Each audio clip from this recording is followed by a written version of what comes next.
Hey, I'm Nick, and today I want to talk about also making sure that we're not going overboard with trying to be as productive as possible and not getting anywhere. You see, I've mentioned this a lot and a lot that fake productivity is easy to do. It's easy to think that you've been productive enough and you don't need to work any harder and everything should be fine. But the fact is that the results don't agree with that and you're not actually being productive, but because you think so, it's easy to do that again because your brain reinforces it. But today, I want to talk about the opposite of that, which is trying to be over productive. If you constantly think that you're not working hard enough, then what's going to happen is you might burn out, but still have some kind of substance to what your work was.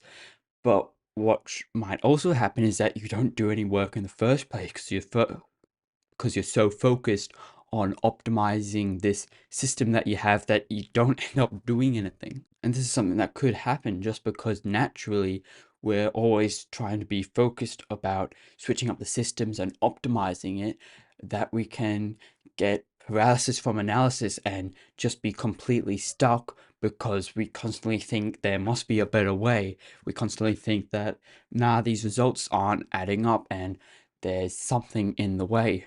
And most of the time, there isn't. And if there is, it doesn't need this much time on it. And nowhere is this more obvious than trying to find out bits of information with books and courses. You see, when I started out, I wanted to get as much of the best courses as I could on software engineering, and I wanted to buy a bunch of books on it, and I just wanted to go over and over, even relearning the same stuff, just because I thought the more exposure I got to it, the better. And the thing is that that isn't always bad. It's good to get a lot of exposure and find out things that reignite that light bulb and you find out better ways of doing things. But the problem is overuse of this. The problem is that how was I meant to become some kind of software engineer if I was constantly just learning things and never doing things? You can't just go through hours and hours and spend weeks and months just on learning the subject and learning the topic and finding out, oh, that's the better way of doing the thing before you actually do it.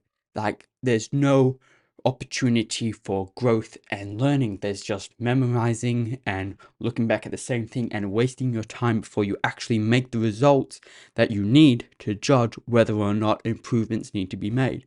Because more than likely is that you don't actually need to be spending all this time, and the system that you have and the things that you've learned now are enough to set you up to meet your deadlines. And then once it starts getting more repetitive and you think there might be a missing link after a while of there not be, then that is the time to look into more books and things like that, because that isn't bad. It's good to relearn some things and find out better ways of doing things. It's just a matter of the quality of time that we're putting in. It's a waste of time to go all in on learning and nothing on actually doing the thing, and it's a waste of time just doing the thing and not even considering if the system is wrong or if it needs improvement. What we need is quality of time. We need to always be looking back and seeing if there's more improvements that need to be made. And once there is, then we have that little slot of time that we use to find out high quality, useful information that we actually need to plug it in and then keep the train moving. So just as it's important to not go overboard, we also can't go underboard and trick ourselves into that fake productivity. We need to be always revising, looking back, figuring out, and reflecting on whether or not a change needs to be made, whether or not it's giving us the results that we want, and maybe, just maybe, something is wrong with this system and we need to try something new out. That's it for today. And just as a baseline, don't always think that the more books, the better. Most likely it's going to be all right with what you have. And then once you do actually find, a problem, that is where you can spend more time, quality time, looking back on the source material and finding out ways to fix your system. That's it for today. However, if you're still interested in learning more about productivity tips or tricks, I've now started one-on-one coaching, which you can book a call for using the first link in the description below. But until then, see you later.